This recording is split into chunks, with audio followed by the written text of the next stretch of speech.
Snow Treasure by Marie McSwigan, Chapter 16. Peter chuckled to himself.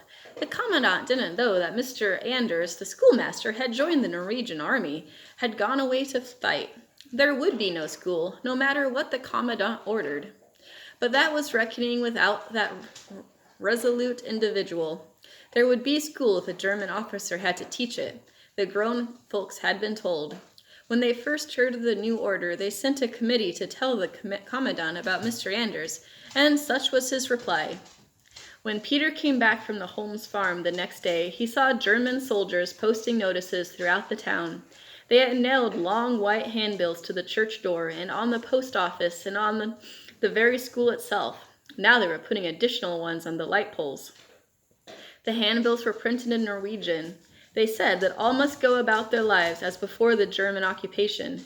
Fishing and canning must be commenced as soon as the weather permitted. The soil must be planted as fully as in former times. Above all, the notice told, the children must return to school. Nothing more quickly demoralizes the civilian population than to have its children idle, the notice proclaimed. Peter watched the soldiers at work. Everything they did was neat and thorough. They brought their own tools, even to a short ladder. A corporal and a squad of 8 marched to a corner, saluted stiffly, and divided into groups. Thus they went about their task, informing the people of Ryswick the will of the German force of occupation. One of the soldiers was the blue-eyed private Peter had noticed the first day the Germans had come to Norway. He looked wistful then, and today seemed sadder than ever. It was as if he hated sending the children back to their books. "Hello," he said shyly in Peter's own language, but of course Peter could not reply, and seeing him close, Peter thought he looked younger than the others. He would be 20 or 21 at the most, Peter fancied. To the children, the German uniform was a common enough sight, but among the grown folks it caused consternation. In truth, the Germans had stayed by themselves on the beach near the barracks, and only in rare instances had come up the mountain to the town. But if their appearance caused a commotion among the townspeople of Ryswick, they did not show it. They chose to act as if they did not know the Germans were there. The German soldiers stared frankly, but the Norwegians walked along the streets with their head in the air. They finished their errands hurriedly and went to their homes and stayed there. Then the minute the soldiers marched out of town, they began coming out of their houses. They gathered around the notices to study the new orders. There was a little procession to the pastry shop, the condottieri. Peter saw his mother coming out of their house. He stacked his sled against the wall and ran to join her. "The notice, Mother. You've read it. It says school must open on Monday." "Yes, I know." Mrs. Lundstrom quickened her step. Inside the condottieri, a little knot of people had already gathered. They had come not so much to order the inviting-looking sandwiches, nor the delicious little iced cakes and pie crust goodies, as to discuss this latest order. But there was no need for anyone to say aloud the question that was first in their thoughts. With school reopened, how are we going to get the gold to the snake?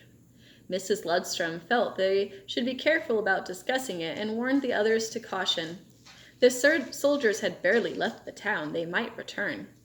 "I'll take a dozen of your raisin cookies, Fru Flack," she said. "And do be careful," she was saying, when the door actually did open and in came a Nazi recruit. "That you wrap them carefully," she finished lamely. The soldier was the blue-eyed private who had said hello to Peter. He only wanted a smorgasbord.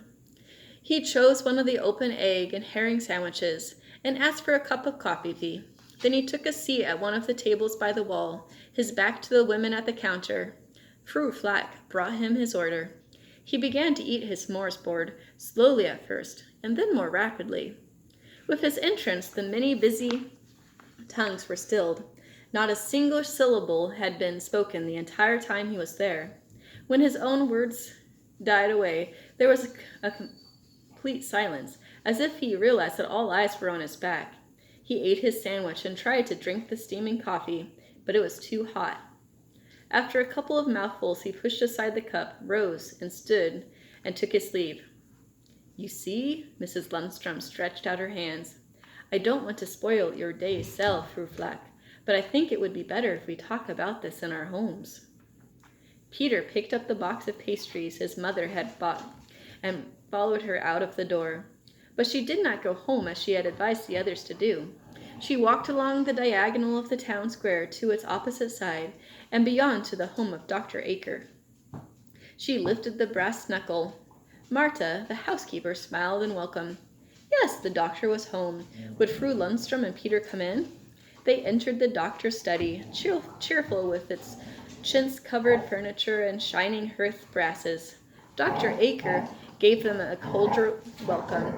Come, sit down. His good face shone only a little less brightly than the Andrian's. I'll have Marta brew you a cup of tea. Mrs. Lundstrom dropped into a deep chair the doctor drew up for her. Peter sat down beside her on a stool. And how are you, doctor? She asked as he fussed with the fire. Never better, Fru Lundstrom. I think the blizzard did a lot of good to my old bones. I tell you, I feel spry. That's just what happened to Per Garson, Mrs. Lundstrom said. He complained constantly before the storm. Now he never mentions any pains. Well, we old people have a way of feeling things that you young ones know nothing about. It's sort of an added sense. Is there any sickness in the town, doctor? Mrs. Lundstrom asked. I must say, Fru Lundstrom, Ryswick has never had a healthier winter. I think the long cold is beneficial. It seems to have killed the germs. But I saw you going out during the blizzard. I thought someone must be very sick to get you out on such a day. It was only to see Granny Gola. The poor soul gets pretty lonesome living by herself. She's always so glad for company, so I make it a point of seeing her twice a week. It was my day to go, and I didn't want to disappoint her. Peter's mother returned to the subject of illnesses, but the doctor disclaimed any for the town. I tell you, Fru Lundstrom, a doctor has a hard time getting along in Ryswick. A healthier community you won't find anywhere on earth. The housekeeper brought in the tea tray, and Mrs. Lundstrom filled the role of hostess and pouring out. There was buttered toast and strawberry jam. Peter saw with pleasure. You've been out today, doctor. You read the notice? Yes, I read it when I went for my walk. A good thing, too, I thought. It's best to keep the people busy, especially the children. But Dr. Aker, going back to school will stop, Peter began. Peter! His mother silenced him. But there was something in Dr. Aker's face that told them he understood what Peter started to say. I'd quite forgotten about that, he said. I've forgotten what reopening the school will mean. After school is too late, I suppose. Mrs. Lundstrom stirred her tea. The wood cracked in the fireplace. Wait a minute, Fru Lundstrom. The doctor set his cup precisely on the tea tray. You were asking about the sick. Now, I'm not sure I told you the whole truth.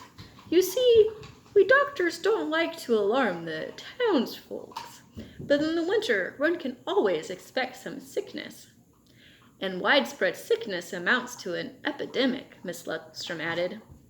And during an epidemic, one always closes the school, Dr. Aker finished. An epidemic! Yes, if they had to make one.